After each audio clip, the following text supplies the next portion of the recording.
Hello students, how are you all. कैसे हैं आप सब? आई होप आप सब अच्छे होंगे। स्टूडेंट, आज बात करते हैं कुछ क्वेश्चंस जो कि आपके जीपैट के एग्जामिनेशन में आए हैं, उनको हम लोगों ने बैच के अंदर कवर किया है और वही हम लोग देखेंगे। सबसे पहले बच्चे जो क्वेश्चन था वो है इलेक्ट्रॉन विड्रॉइंग ग्रुप का, फेनोथायाजीन रिंग एनहांस करती है एंटीसाइकोटिक एक्टिविटी।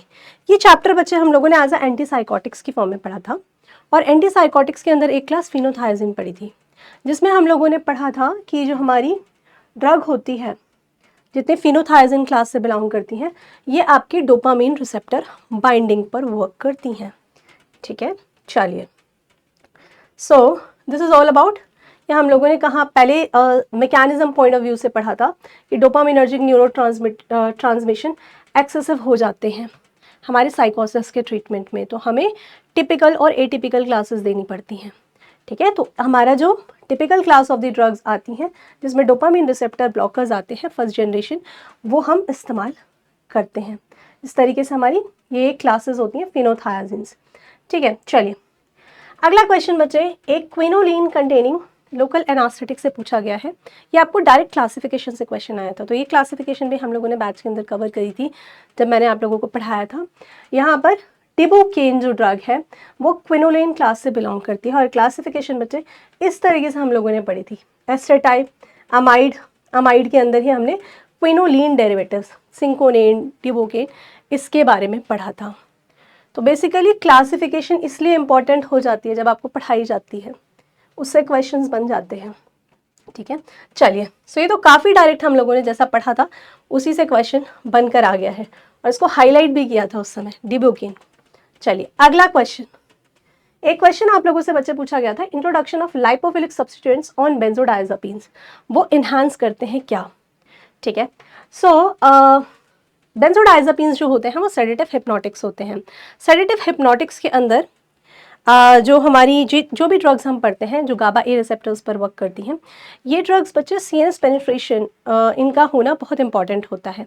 तो इनके अंदर भी हम लोगों ने इस कॉन्सेप्ट को पढ़ा था कि जो हमारी बेंजोडाइजापीन्स होती हैं उसकी R7 पोजीशन है, वहाँ पर हम इलेक्ट्रॉन विड्रॉइंग ग्रुप लगाते हैं। और द वेरी सेम आपसे जो पूछा गया है कि लाइपोफिलिक सब्स्टिट्यूएंट्स हम ऐड करते हैं बेंजोडाइजापीन के अंदर, है ना। इसके अंदर जो जो सब्स्टिट्यूएंट्स हम लाइपोफिलिक लगा रहे हैं बेंजोडाइजापीन के अंदर, ये हमारी सीएनएस पेनिट्रेशन को इन्हांस करेगी क्योंकि गाबा ए रिसेप्टर पर वर्क करती है।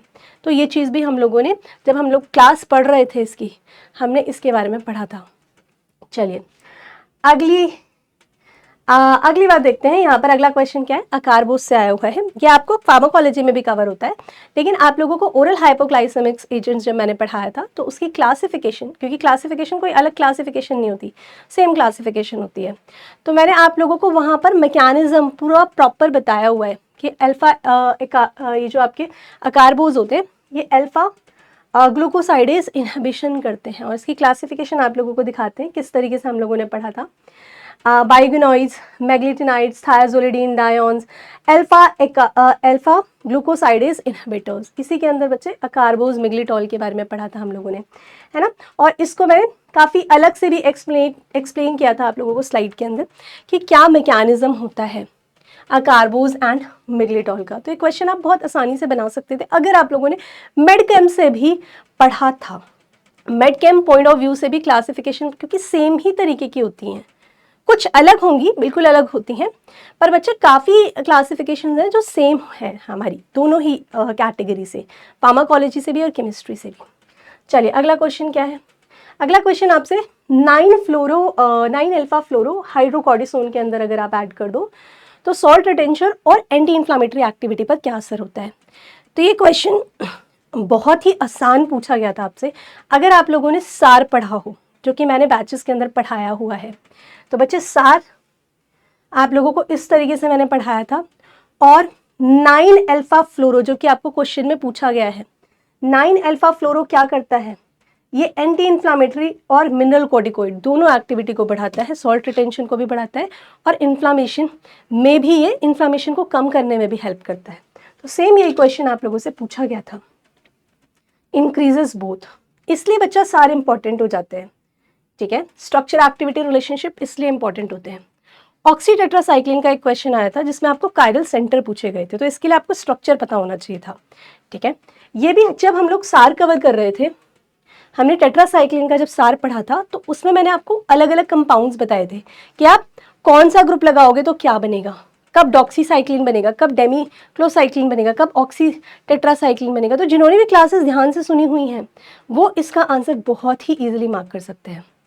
चलिए, सो दिस इज़ हाउ हम लोगों ने सार हमारा कवर किया था बैच के अंदर जो हम लोगों ने पढ़ा है। इसके अलावा बच्चा एक क्वेश्चन है टीबी से पूछा गया है और ये आपको साइड इफेक्ट से या एडीआर से पूछा गया था। तो कई बार जब हम मेडिसिनल केमिस्ट्री में भी पढ़ रहे होते हैं तो हम क्लासिफिकेशन के साथ साथ वहाँ पर साइड इफेक्ट्स भी कवर करते हैं, है ना। और ये तो बहुत छोटी सी क्लास है जिसको हमने पढ़ना होता है टीबी का ट्रीटमेंट। इसके अंदर फर्स्ट लाइन ड्रग है और सेकेंड लाइन ड्रग है। तो वहाँ पर मैंने काफ़ी ड्रग्स के लिए आप लोगों को बताया हुआ है कि क्या साइड इफेक्ट्स होते हैं। तो ये क्वेश्चन बहुत ही सेम क्वेश्चन पूछा गया है विजुअल इक्विटी पर, फर्स्ट लाइन ड्रग जो विजुअल इक्विटी पर इफेक्ट करती है, जिसका आंसर क्या था, इथैम्ब्यूटॉल। यू कैन सी इथैम्ब्यूटॉल जो कि क्या करती है, visual equity, visual problems cause करती है। ये हम लोगों ने जिस समय हम मैकेनिज्म पढ़ रहे होते हैं, क्लासिफिकेशन पढ़ रहे होते हैं, केमिस्ट्री पढ़ रहे होते हैं, उस समय हम लोगों ने इसके बारे में पढ़ा था। तो आपने अगर ध्यान से सुना है बच्चे तो आप काफ़ी क्वेश्चंस बना सकते थे। चलिए अगली बात करते हैं। एक क्वेश्चन आप लोगों से पूछा गया था, a calcium channel blocker with dihydropyridine nucleus, जिसके अंदर डाईहाइड्रोपिरिडिन न्यूक्लियस होता है। तो मैंने आपको कैल्शियम चैनल ब्लॉकर के अंदर ही जो हार्ट पर काम करने वाली दवाएं हैं, चाहे एंटी हाइपरटेंसिव हो, एंटी एंजाइनल ड्रग्स हो या फिर एंटी एरिथमिक ड्रग्स हो, उसके अंदर मैंने कैल्शियम चैनल ब्लॉकर को भी डिफरेंट पार्ट्स में डिवाइड करके आपको बताया था। और डाईहाइड्रोपिरिडिन शब्द का यूज़ किया गया है, उसमें एम्लोडिपिन, जितने भी डिपिन वाली दवाएं होती हैं वो सब आती हैं। आप देख सकते हो इस तरीके से हम लोगों ने पढ़ा था कैल्शियम चैनल इनहिबिटर्स या कैल्शियम चैनल ब्लॉकर्स, फिनाइल एल्काइलामीन, बेंजोथाइजापीन, 1,4-डाईहाइड्रोपिरिडिन, ठीक है। और इसी के अंदर हमने एम्लोडिपिन, निफेडिपिन, नाइट्रेंडिपिन और निकैडिपिन, इस तरीके के ऑप्शंस भी पढ़े थे। चलिए अब आगे बात करते हैं। क्वेश्चन आपसे क्या पूछा गया है, बेंजोडाइजापीन जिसमें इलेक्ट्रॉन विड्रॉइंग ग्रुप C7 पर लगाते हैं तो shows reduce anxiolytic activity due to, अगर लैक करते हैं मतलब इसको अगर हम हटाएं तो क्या होगा। तो ये मैंने सार पढ़ाया था बच्चे आप लोगों को, ठीक है। और सार हम लोगों ने पढ़ा था, इससे क्या होगा, गाबा रिसेप्टर एक्टिविटी कम होती है। दिस इज द सार, हमने गाबा चैनल्स के बारे में पढ़ा था और हम लोगों ने सार पढ़ा था ये जो R7 पोजीशन है इस पर हम क्लोरो, फ्लोरो, ब्रोमो, नाइट्रो इस टाइप के ग्रुप्स जो लगाते हैं, ये एक्टिविटी को बढ़ाता है गाबा रिसेप्टर पर। लेकिन अगर आप हटा दोगे तो क्या होगा, जो आपको क्वेश्चन में पूछा गया क्या होगा, गाबा ए रिसेप्टर एक्टिविटी कम हो जाएगी, ठीक है। तो इस तरीके के क्वेश्चंस हम लोगों ने कवर किए हैं। अगला क्वेश्चन बच्चे क्या पूछा गया था आपसे, सार स्टडीज ऑफ फ्लोरोक्विनोलोन्स। तो जब मैं पढ़ा रही होती हूँ इसलिए सार बोलती हूँ, ध्यान से सुनो, सार को ध्यान से सुनना है, ठीक है। अगर जिन बच्चों ने सार को ध्यान से सुना होगा वो काफ़ी क्वेश्चन मेडिसिनल केमिस्ट्री में एडवांटेज लिया होगा उन लोगों ने, ठीक है, कि मेडिसिनल केमिस्ट्री आप लोग छोड़ देते हो, नहीं कर रहे हो तो, लेकिन अगर आप लोगों ने इसको ध्यान से सुना होगा और आने वाले टाइम में भी ये बहुत इंपॉर्टेंट हो जाता है, आप कभी भी कोई भी एग्जाम देते हो तो उस सब्जेक्ट का जो फीचर है, सार है, वो आपको पता होना चाहिए, ठीक है। तो फ्लोरोक्विनोलोन से बच्चे क्वेश्चन क्या पूछा गया था, इस क्वेश्चन को ध्यान से पढ़ोगे तो यहाँ पर पूछा गया है कि क्या चीज़ है जो कि ड्रास्टिकली रिड्यूस कर देगी एंटी माइक्रोबियल एक्टिविटी को। क्या मैं फ्लोरो सब्स्टिट्यूशन कर दूं C7 पर, या मैं फ्लोरो सब्स्टिट्यूशन कर दूं C6 पर, या प्रेजेंस ऑफ 4 कीटो ग्रुप। तो बच्चे ये दोनों चीजें तो इंपॉर्टेंट मानी जाती हैं, तो होती ही हैं, ठीक है। लेकिन अगर दूसरी तीसरी पोजीशन का डबल बॉन्ड जो कि आपको रिंग सिस्टम में देखने को मिलता है उसे हटा दोगे तो एक्टिविटी कम हो जाएगी, और ये हमने सार के अंदर पढ़ा है। इस तरीके से फ्लोरोक्विनोलोन्स के बारे में पढ़ा था, हमने पढ़ा है कि सेकंड थर्ड पोजीशन पर डबल बॉन्ड होता है और दूसरी पोजीशन पर अगर आप हाइड्रोजन को रिप्लेस करते हो तो एक्टिविटी कम होती है, ठीक है। सिर्फ यही एक ऐसा ऑप्शन था जिसको रिप्लेस किया जाए, जिसको अगर हम क्या कर दें, उसमें रिडक्शन कर दें दूसरे तीसरे बॉन्ड पर तो एक्टिविटी कम होती है, ठीक है। बाकी कोई भी ऑप्शन करेक्टली वैलिड नहीं थे। तो इस तरीके से हम लोगों ने सार कवर किए हैं, ठीक है बच्चे, और सार इंपॉर्टेंट है, अब आपको शायद समझ में आ रहा होगा। हम लोगों ने यहाँ पर माइक्रोबायोलॉजी का एक वन शॉट किया था बैच के अंदर, है ना, और वहाँ पर हम लोगों ने कुछ इंडस्ट्रियल प्रोडक्ट्स पढ़े थे जो कि माइक्रो ऑर्गेनिज्म से हम बनाते हैं। क्वेश्चन क्या पूछा गया था आपसे, what is a micro organism that is generally used in the industrial biotechnology production of vitamin B12। B12 को बनाने के लिए कौन से माइक्रो ऑर्गेनिज्म का इस्तेमाल किया जाता है? ये वन शॉट के अंदर से ही क्वेश्चन आया हुआ है बच्चा। मैंने आप लोगों को हाईलाइट भी किए थे स्टार मार्क। तो जब मैं स्टार मार्क लगा रही होती हूँ तो कुछ उसका इंपॉर्टेंस होता है, ठीक है। विटामिन B12 कहाँ से बना सकते हैं? सीडोमोनास डेंड्रिफिकन से बना सकते हैं, ठीक है। और सेम आपको वही चीज पूछी गई थी। तो जिन बच्चों ने वो वन शॉट भी पढ़ा था बैच का, जो बैच के अंदर आप लोगों को ऑलरेडी कवर कराए गए हैं, उनके काफी क्वेश्चंस बन जाते हैं, ठीक है। एक क्वेश्चन ये है आप लोगों को क्या पूछा गया है? Diuretic activity of triamterene at the distal tubule and collecting duct is based on the inhibition of. अब है तो ये pharmacology based question, but medicinal chemistry में भी मैंने आप लोगों को ये पढ़ाया हुआ है, ठीक है, कि ट्राइएम्टेरिन कैसे काम करती है। तो बच्चे बहुत स्पेसिफिक चीजें हमने पढ़ी, हमने केमिस्ट्री भी पढ़ी है, हमने मैकेनिज्म पॉइंट ऑफ व्यू से भी मैंने आपको स्पेसिफिक बातें बताई हैं, ठीक है। तो यहाँ पर आंसर सोडियम आयन चैनल्स था, और ये इस तरीके से हम लोगों ने क्लासिफिकेशन पढ़ी थी जब हम बैच के अंदर पढ़ रहे थे इसको। Potassium sparing diuretics late part of the TCT और सीडी पर काम करते हैं, कलेक्टिंग डक्ट पर काम करते हैं, ये चीज मैंने आपको बताई थी।